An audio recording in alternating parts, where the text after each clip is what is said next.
Mais au pied de Figueras, tout à coup, descend un homme. Pantalon noir, petit chose brodée bleu avec quasiment des paillettes, mais brillantes. Les moustaches qui vous sortent comme ça. Et puis la canne à pomodore, je ne sais pas, une belle canne qui s'en va par là. Et puis, il descend. Moi, je suis sidérée. Je suis là, je regarde. Mon mari me prend par la main. Oh, regarde pas comme ça. Il dit, c'est Dali. Oh! Alors, moi, il me tire parce que, vous savez, un catalan, c'est quand même discret, puis c'est bien élevé, puis tout ça. Alors donc, je me sens un petit peu comme ça, là. Il me tient la main, puis il dit, retire-toi un peu. On ne peut pas regarder quelqu'un comme ça. Moi, je me suis dit à moi-même, s'il se déguise comme ça, c'est parce qu'il veut qu'on le regarde. Donc, je suis restée plantée là. Il est rentré dans le tabagie. Il est sorti, puis il est venu nous parler. Puis il nous a dit, il a dit aujourd'hui en catalan, c'est la première fois que j'entendais parler catalan.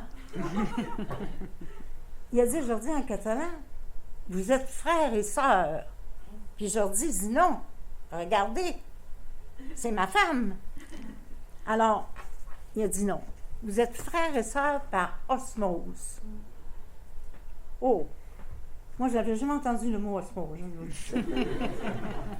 Alors, et après ça, il nous a invités chez lui. Jordi n'en revenait pas. Il ne faut pas le croire presque, parce que Jordi débutait sa carrière d'artiste. Il était encore dans son cocon, si vous voulez. Il avait tout à donner encore. Alors, donc, on est allé chez lui, dans la maison d'Ali, à Port-les-Gats, jusque dans sa chambre à coucher. Mais là, il ne faut pas s'imaginer.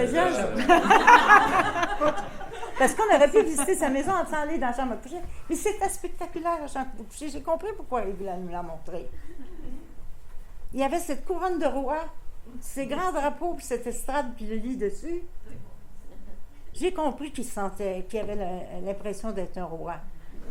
Puis là, j'ai compris jusqu'à quel point l'artiste, qui est dans son dôme de création, a besoin de créer ces espaces qui lui sont personnels, créer un décor qui l'identifie en tant qu'être spécial, un homme qui crée.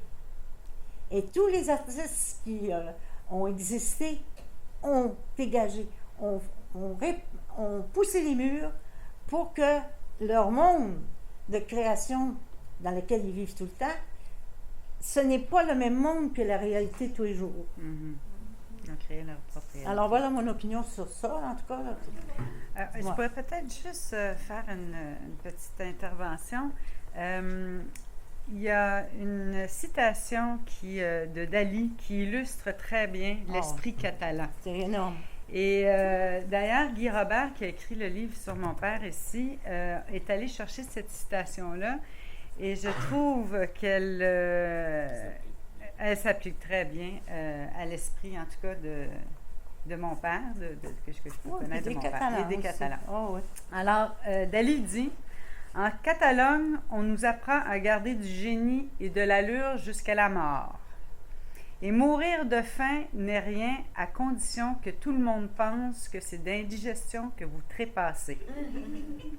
La pensée catalane éblouira le monde. Elle accède à la source des profondeurs.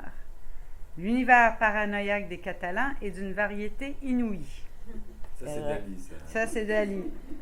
Faire de sa faiblesse une force, transcender l'absurde, et il n'est pas pour un Catalan plus noble joie.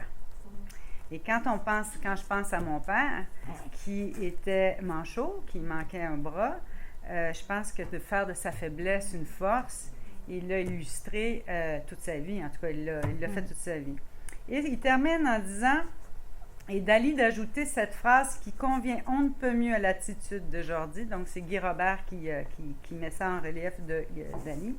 Chacun d'eux est un héros qui défend son honneur de rêver les yeux ouverts. C'est ça.